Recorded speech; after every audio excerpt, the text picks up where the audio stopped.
what the world has to offer in this action one, because this is where most human beings screw the pooch. So a little one-person trampoline, very I screen shared it. Like, there's no excuse. Like, phone numbers are just out there. You just got to pick up the phone, smile, and dial. So. Good morning, and welcome back to another episode of the Talk to Taryn Morning Show, where we go over tips, tricks, ideas, and exercises to help make you the absolute best entrepreneur you can be, not only for yourself, but for the people you love and care about most, right? It's not just for us on this insane journey we call life. Good morning to you all. We're back here with another fun episode, and we have a special guest. I wish I could someday do a podcast. You better look out for it. Someday doing one with Barrack Obama. Barrack Obama is our choice of topic today. Okay, politics aside, whether you're Democrat, whether you're Republican, you come on, man, don't torch me. But I think Barack Obama is one of the greatest speakers in the history of history, and I absolutely adore his speeches. I'm actually a little more conservative myself if I had to pick a side, but man, I absolutely love his speeches. I think he's a phenomenal writer. The dude is sharp as a tack. And I've started reading this book. Well, I might as well give a shout out to you. This boy is thick. How many pages are in this book? It's like 700, but I know that's pretty long, but this is a new book that I started. One of our friends down the road, my girlfriend used to clean a house down the road for a family friend, and they're a really cute old couple, very wise. They've just lived life, and they're really smart, like reading books and buying properties and just doing a lot of the small little things over a long period of time, and very smart. And we get to go down there and talk to them in the morning every couple months. And then I exchange out a history book when I go over there. The last one I read was that Leadership in Turbulent Times. And then I scooped up this one, and this is called A Promised Land by Barrack Obama. I'm about 50 pages into it. It's going to be a thick boy. It's going to take a lot, but it's already really, really good.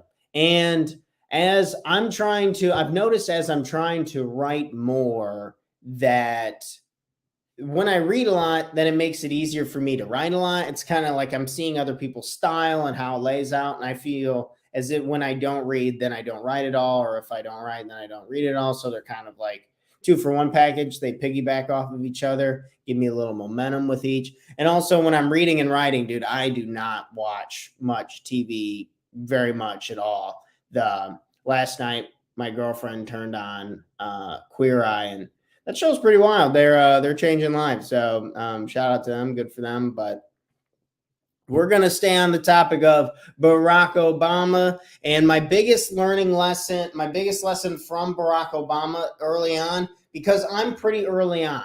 And whether you're early on or you're trying to start something new, this was a tip that I was reading out of the book that it just kind of hit me pretty hard. And I wanted to share it with other people. I thought it would be pretty relevant. And so we're going to go ahead and we're going to get right into it today. Today will just be on this one major point. Enthusiasm makes up for a lot of deficiencies.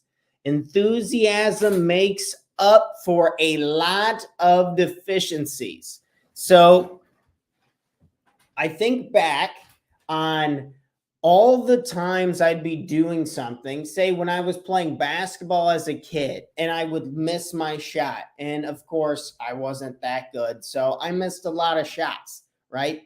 And when I'd get so frustrated, I'd be like, "Oh, you idiot! Like, you're stupid! Like, you're terrible!" Or if I was doing anything with like muscle movement, hand-eye coordination, athletically, if I just messed up a little bit, I would berate myself. I'd just get really frustrated when I would lose in games. I would get frustrated. And pretty much any time I was bad at stuff, When I was not good at something and I had a lot of deficiencies, I would get really frustrated. I would get really upset. And you're practically, when you get upset and frustrated with things, you're literally like missing the moment. Like anger and fear and all of these negative emotions, they're so strong that they literally pull you out and take your ability, your power away from you to enjoy what it is that you want to be doing. Enjoy what it is that the joy of Aristotle got it right. Learning and acquiring knowledge and the process of learning is like the best thing humans could ever do for themselves ever. It feels amazing. It improves your skills. It helps improve the world. Like Aristotle had it right. Like learning does a lot of really good stuff. And I think my message and my point for today would really be, think about the things that you suck at and you get overwhelmed at, and you feel like you have a lot of deficiencies.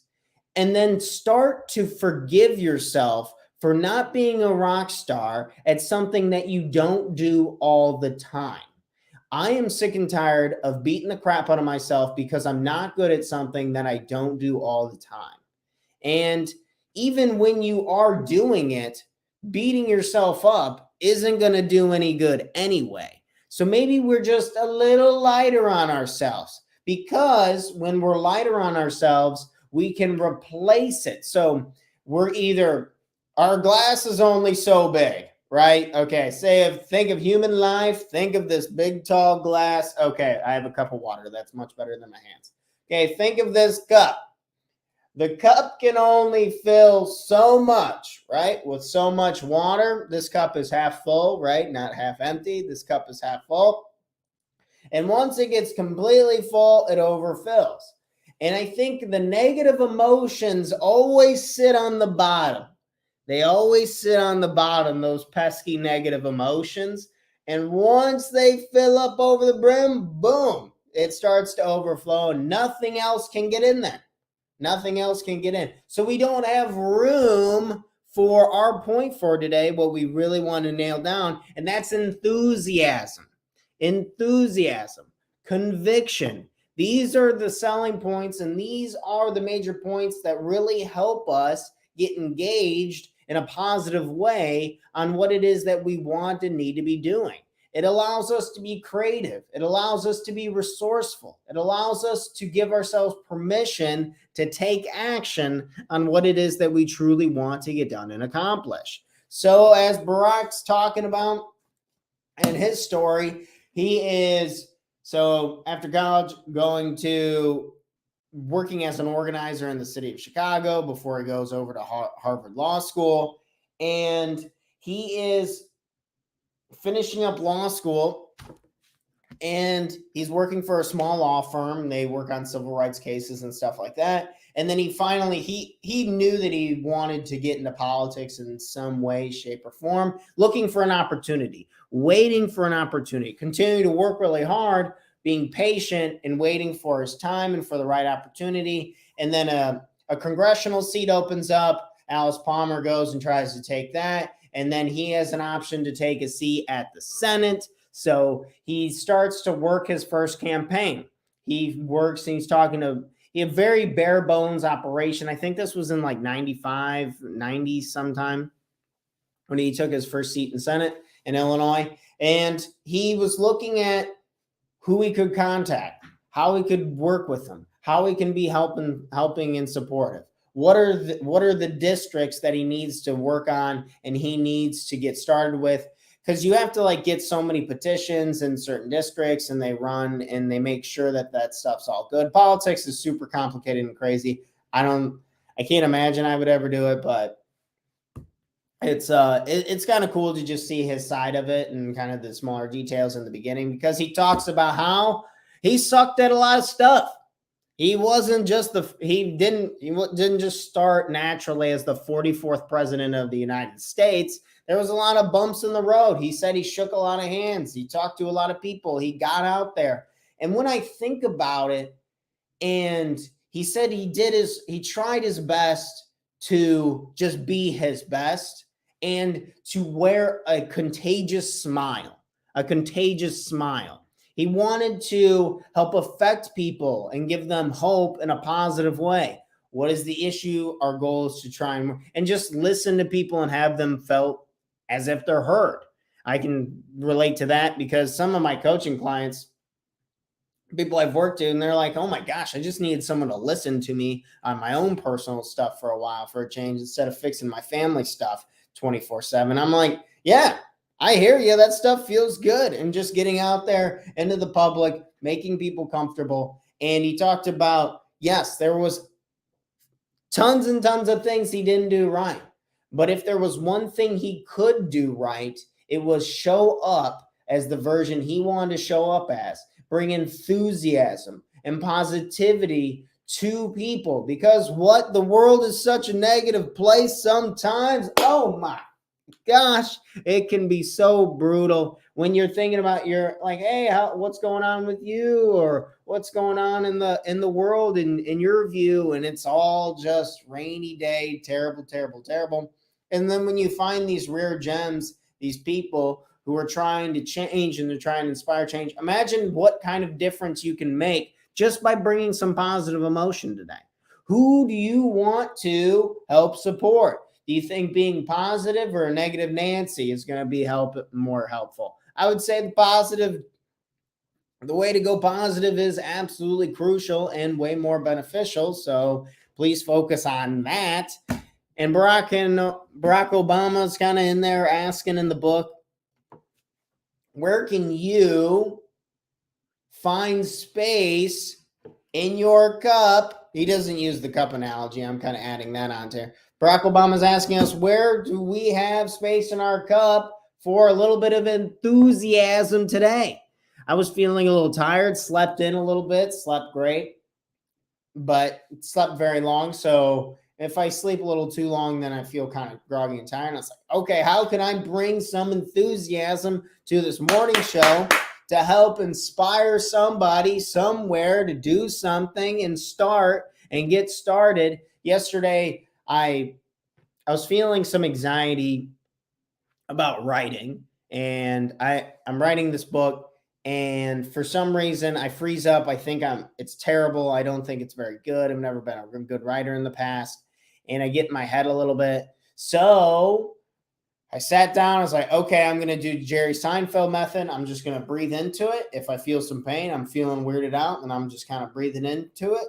And then I'm just going to sit here in front of the computer. I'm going to either write or I'm going to do nothing for about an hour. And then before I knew it, I started breathing in. I was doing some breathing exercises, and then I calmed down. I was like, well, I'm not doing anything else. I feel pretty good now. And then I started gaining some enthusiasm for writing and for working on this project that I care so deeply about. It's like, holy crap, this feels really good.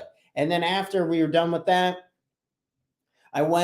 we can, if we just drive down the road a little bit on a golf cart, we have this beautiful access to, we have amazing sunsets out here in the country a little bit. And the sunset felt better. I felt better. I felt so accomplished. I felt like I could have so much more enthusiasm for everything else in my life. So you can see how this stuff starts to compound and build off of each other when we start to do the things that we want to do, that we truly want to do, not the things that we don't want to do, like numb myself with a bunch of social media or numb myself with social media that's not like learning based, right? Things that aren't making me a better person, or I'm watching too much television or whatever it may be, drinking too much alcohol. I'm doing less of that stuff, and I'm doing the stuff that I truly want to do. Like I've logically written this out on paper. It's like, damn, no, this is what I want to do. And then I face some fears, face some anxiety, like calm myself down. It's like, it opens up. We open up for the possibility to feel more enthusiasm, to be more excited. It's okay to smile. It turns out it's not a bad thing to do. I feel like for the longest time I had to be like this tough guy, this tough dude who was never fazed by anything, and who was just, if you weren't good at something, then you totally sucked at it. You're trash. And it was cool to say that you were terrible at something. And it's like, dude, that's not cool. It just beats yourself up internally. It doesn't keep you consistently working on the things to actually get rid of the deficiencies to improve over time. So to wrap up this morning's episode, good morning, everyone. Thanks for tuning in. I hope you're all having an amazing, wonderful morning. If we learn anything from Barrack Obama today, it would be to use some enthusiasm when we're trying to conduct an activity that we want to get started on. And remember that you'll get better over time. And it doesn't really matter what your skill level is today. And no one's judging you on your skill level. Everyone else has their own lane that they're driving in, that they have a bunch of stuff to look out for. So this experience is for you. It's for your benefit.